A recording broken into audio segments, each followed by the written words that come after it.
అదేందో కానీ ఈసారి చెడగొట్టే వానలు తప్ప మంచి చేసే వానలు అస్సలు కురవలే.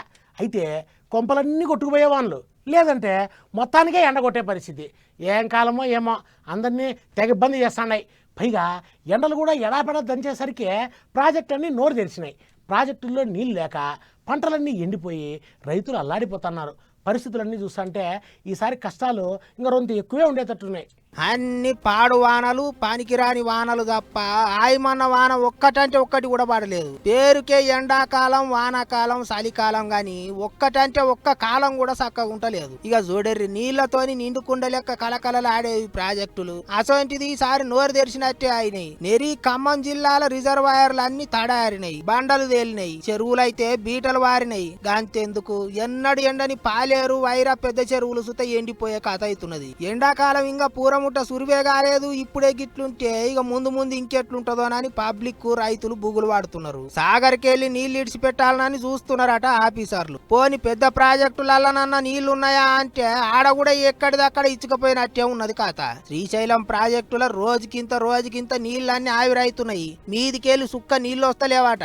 మొత్తం నీళ్లు నిండితే 885 అడుగుల దాకా నీళ్లుంటాయి. కానీ ఇప్పుడు 810 అడుగుల దాకానే ఉన్నాయట నీళ్లు. ఒక్కటని కాదు, అన్ని ప్రాజెక్టుల పరిస్థితి గిట్లనే ఉన్నది. ఇంకో దిక్కు బోర్లు ఎండిపోయి పంటలన్నీ పాడైతున్నాయి, ఎండి ఎడగప్ప అవుతున్నాయి అని రైతులు కండ్ల నీళ్లు తీస్తారు. నడమ లీడర్లు పోయి రాజకీయం చేస్తారు. గిట్లనే కారు పార్టీ వాళ్ళు రైతులను తాపకోసారి పోయి అరుచుకుంటున్నారు. మాజీ మంత్రులు, ఎమ్మెల్యేలంతా కలిసి జనగామ జిల్లా దేవరుప్పల మండలంలో తిరిగిండ్రు. ఎండిన చేన్లు చెలకలలో తిరిగి రైతుల ఆపతి చాపతి అరుచుకున్నారు. ఇగో వ్యవసాయం చేసే అక్క చెల్లెండ్లతోనే మాట్లాడిచ్చిర్రు. 4 బోర్లు వేసినాం, 4 బోర్లు పడలేదు.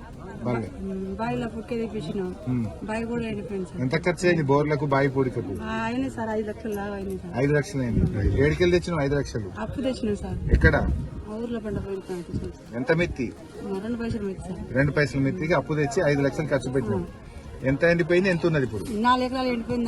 4 ఎకరాలు ఉన్నది. గిట్ల గుచ్చి అడిగి అక్కచెల్లెండ్లతోని యూరం రాబట్టిర్రు మాజీ మంత్రులు. అంతేకాదు సర్కారోళ్ళ మీద ఆడిపోసుకున్నారు. గోదావరి నదిలో నీళ్లున్నా కూడా దేవాదుల ద్వారా నీళ్లు పంపింగ్ చేసి రైతులకు నీళ్లు ఇవ్వడంలో ఇవాళ పూర్తిగా వైఫల్యం చెందింది. ఇవాళ వాళ్ళు 6 గ్యారంటీల్లో రైతుల కోసం చెప్పిన ఏ ఒక్క హామీ కూడా కాంగ్రెస్ పార్టీ అమలు చేయలేదు.